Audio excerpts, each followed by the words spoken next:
G'day guys, E36 318i with this manifold. When you have repaired your PCV and make sure there's no vacuum leaks, with rough running and the IAC's clean, you've got the variable intake control system fails. They crack on the outside here and suck air in. On this person's car, they are out of cash.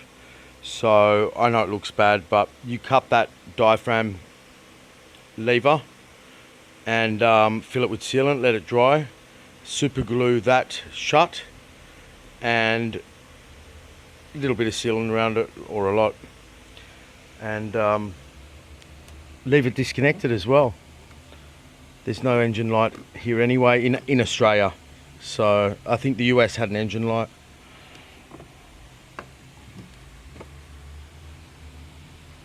And Bob's your uncle.